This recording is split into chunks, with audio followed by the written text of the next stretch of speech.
Welcome back to another episode of last week's sales.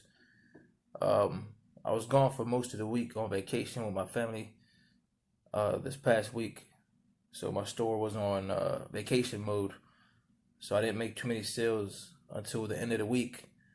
I took the vacation mode off Friday, Saturday, Sunday, and I was able to get a few sales to be able to make this video for y'all. So without wasting any time, I'm gonna jump right into it. First up, we got these Chuck Taylor Converse, these West Coast classics right here that I was able to find on markdown from Burlington. I bought a few pair of these. This is the last one. It was marked down when they first reopened after the pandemic closure. I was able to get these for about $16 because they were 50% off at Burlington, and I was able to flip these for about $65. So it was a good, nice little flip. Decent gain here. Nice classic clean shoe. These are still very popular to this day in many parts of the country.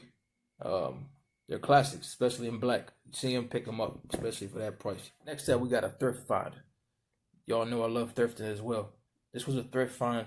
A lot of people may overlook, but it's a bunch of ink cartridges. I'm not sure what printer they go to, but I found 4 of them. Found 4 of these, 2 color, 2 black, and instead of selling them individually, I sold them as a unit. And I had these listed for about no more than 2 weeks.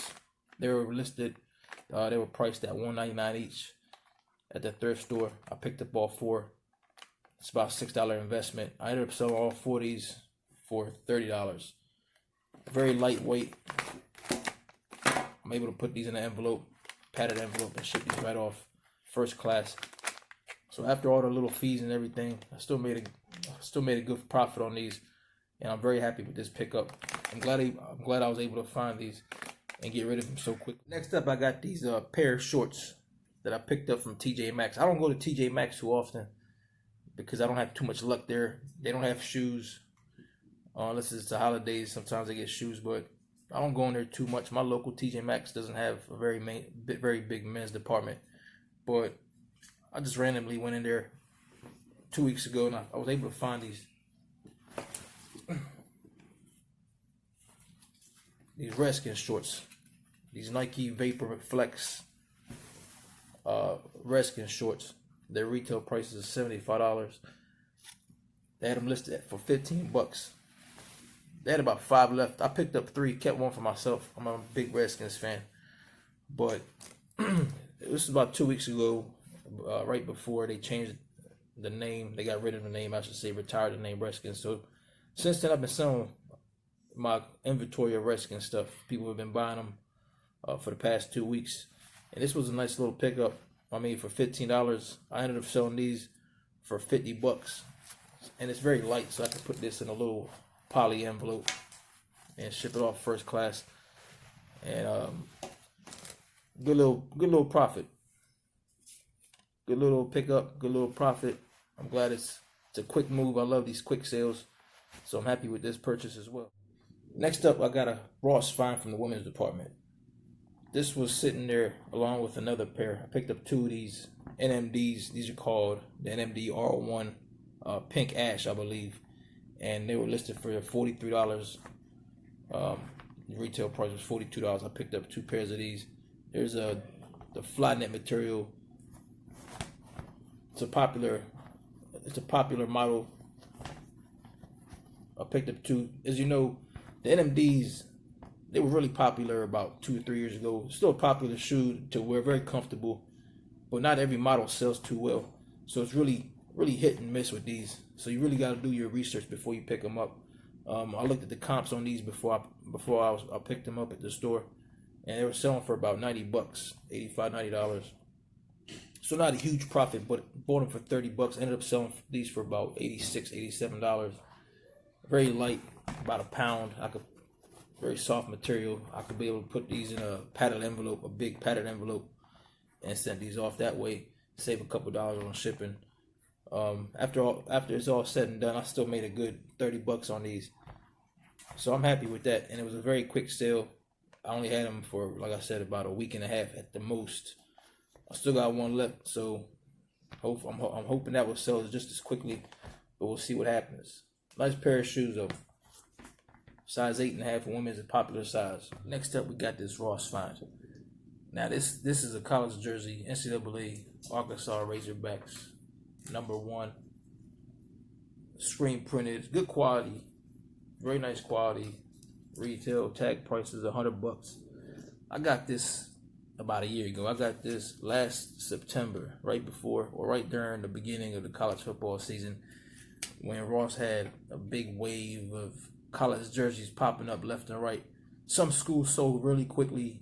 Others, like this one, has been sitting around. I had 2 pair of these. I had 2 of these, and only one sold finally just last night. So I still got one left. I've adjusted the price on this a number of times, and I got it down to a point where I was gonna just break even. And sometimes you gotta do that. This was not a good purchase. I got it for $20 at the time. Seemed like a good deal. The comps were okay at the time, but I guess there was such a big wave of them. There was a big flood of these, and they just started popping up and sitting for everybody. And the prices went down. I sold these $30, so just enough to be able to ship these off first class and break even. So I didn't take a loss on these, but it's frustrating when you pick something up and it sits in the closet for almost a year. But hey, it happens, and it's a learning experience. But I'm just glad to be able to get rid of this finally. Somebody bought them, and they're happy with it. The last item I have for this video, for episode 2, is this Washington Redskins old school throwback logo lightweight jacket. This personally is my favorite logo as a Redskins fan. This is my favorite logo. It's my favorite colorway. It's so elegant and beautiful. I'm being biased, but whatever the case is, I picked this thing up in September of 2019, so it's been sitting for over a year. I had 4 pair of these. I got them from Burlington right after the football season was coming to a close in January. They had their big markdown on all the NFL stuff. So I came across this, and I went to a few different Burlingtons, and I was able to get about 4 or 5 of these jackets. I sold one 2 weeks ago as well, and now this is my last one finally. The first few pairs sold pretty quickly, but for whatever reason, these last 2 were sitting, and this last one here finally is just sold a couple of days ago. I was able to get them for $25. They were marked down from $50, so it was 50% off. It was a good purchase at the time. I had it marked higher. I had it listed for about $80, $90 at the time. That's what they were going for. I sold a couple for that price point, but then they just started sitting and sitting. Gradually, I started dropping the price on this, and I got it to a point where I was still making a profit, a decent profit, not too much of a profit, but definitely did not take a loss on this jacket. I sold this jacket for $57, $58 just a couple days ago, and I'm glad it's finally gone. But as you know, the Redskins name is now retired, so a lot of my Redskins inventory is starting to sell. I've sold a lot of Redskins stuff over the last few days, so I'm glad this is gone. Somebody's gonna be very, very happy with this throwback jacket. I'm happy for them. I'm happy for me that it's finally gone, and I didn't lose money. That's the best part. That's gonna do it for this episode. Thank you for joining me. I hope you enjoyed the video. Go get it. Hustle on. See you next time.